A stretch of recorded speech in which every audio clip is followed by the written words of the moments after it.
Bonjour et bienvenue chez MBO Studio.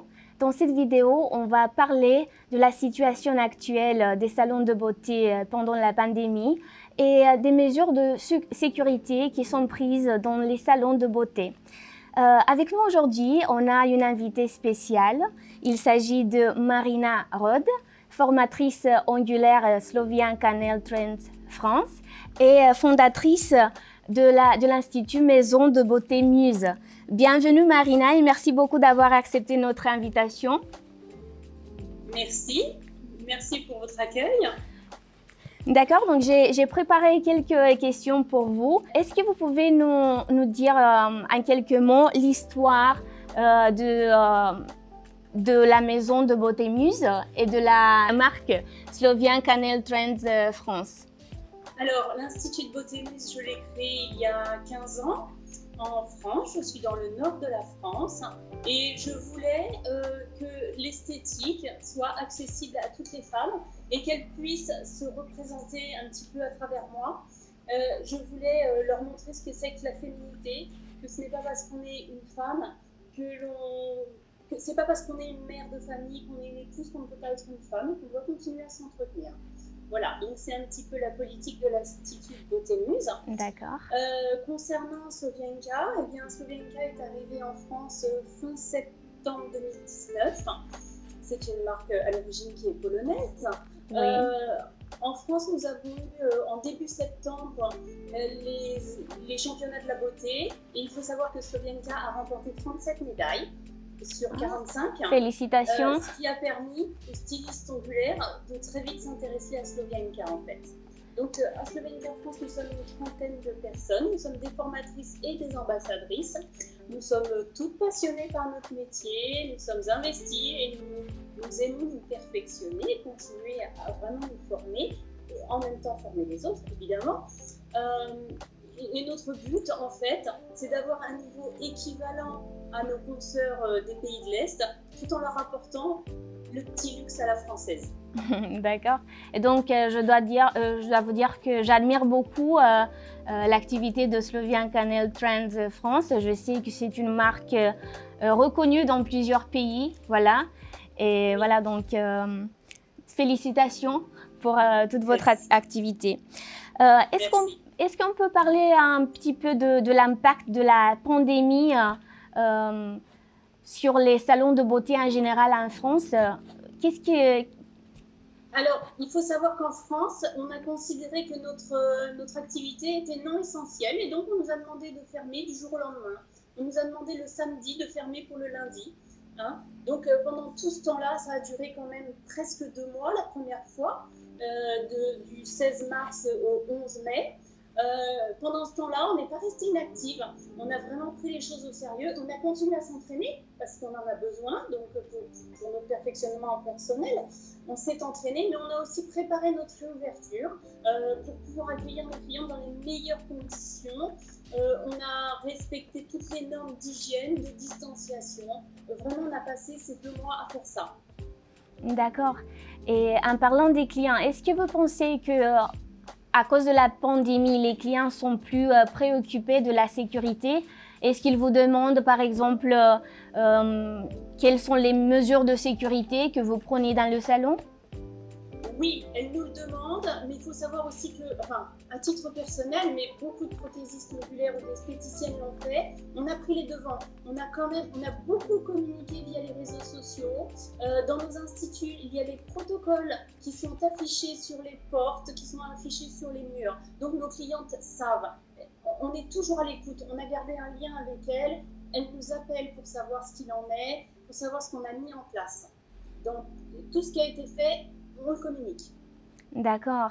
Est-ce que vous pouvez nous dire brièvement quelles sont les mesures de sécurité que vous prenez dans le salon? Donc, qu'est-ce que vous faites pour assurer la sécurité des clients et du personnel du salon?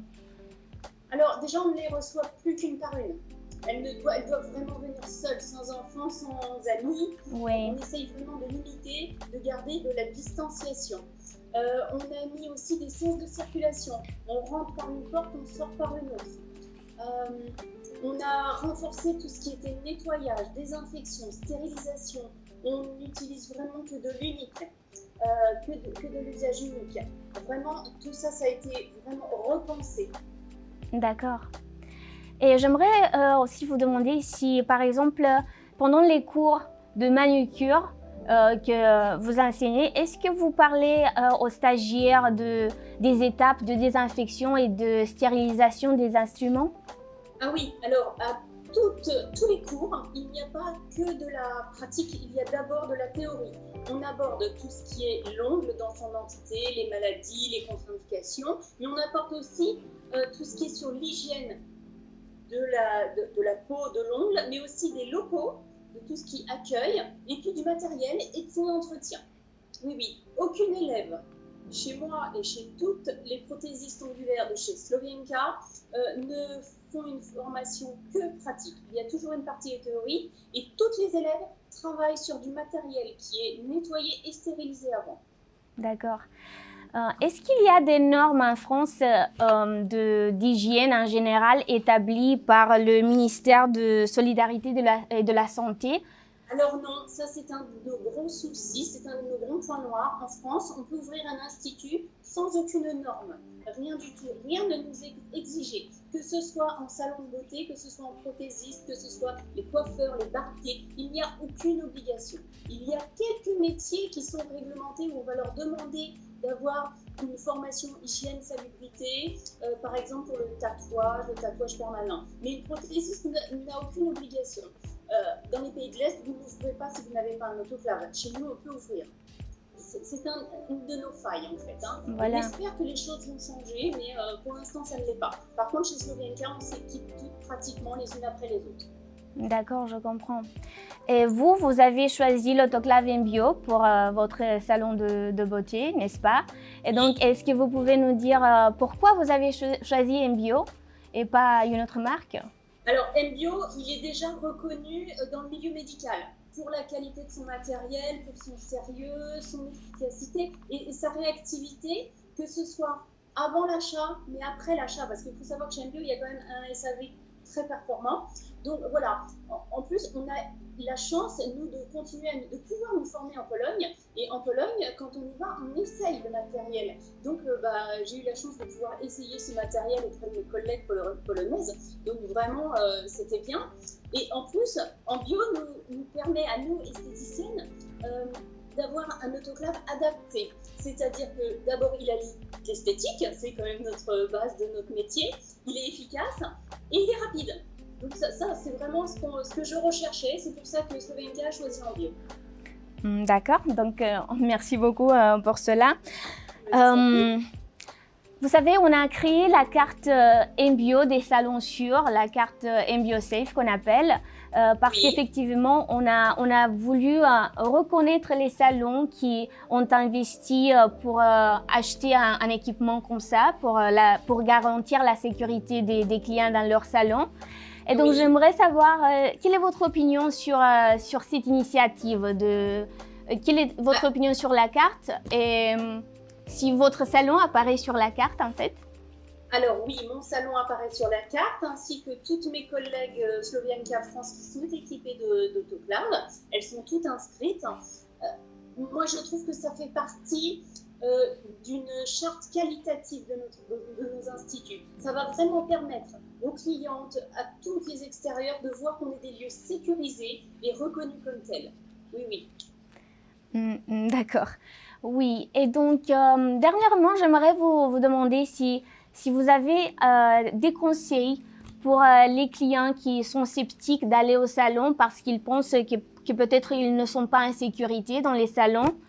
Alors, il y a plein de choses. Je pense que déjà les réseaux sociaux, parce qu'on communique beaucoup. Donc, je pense qu'il faut vraiment qu'elles se renseignent de quels sont les lieux sécurisés, quelles sont les personnes qui ont fait quelque chose pour mettre leur vie qui n'est pas en danger, hein, tout simplement, parce que c'est quand même ça aujourd'hui, la pandémie et le Covid, c'est vraiment un danger de mort. Donc qu'est-ce qui a été fait? Donc via les réseaux sociaux, se renseigner. on est prêt, qu'elles nous posent des questions, qu'elles n'hésitent pas. Si elles ne veulent pas, on peut leur faire des vidéos des lieux. Moi, j'ai affiché, j'ai même mis en place l'autoclave est visible, de manière à ce qu'elles voient comment ça se passe, une stérilisation, comment ça se passe, tout le processus de nettoyage. Je veux pas qu'elles pensent que c'est que du virtuel, c'est vraiment du réel. Donc, j'ai mis l'autoclave visuellement. Et puis, il y a une des choses qui est le plus importante, c'est qu'elles demandent à leurs amis qui viennent déjà chez nous, pourquoi ils viennent chez nous? Parce que leurs amis, c'est nos meilleurs porte-parole. Donc, elles n'hésitent pas à communiquer. Oui, d'accord. Merci beaucoup Marina d'avoir participé à cette conversation et d'avoir répondu à toutes ces questions. C'était un plaisir de t'avoir aujourd'hui avec nous. Eh bien, c'est moi qui vous remercie pour votre accueil. Merci beaucoup. Et merci à vous d'avoir regardé cette vidéo. J'espère que vous avez bien aimé le sujet de cette conversation. Et on se revoit à la prochaine. Au revoir.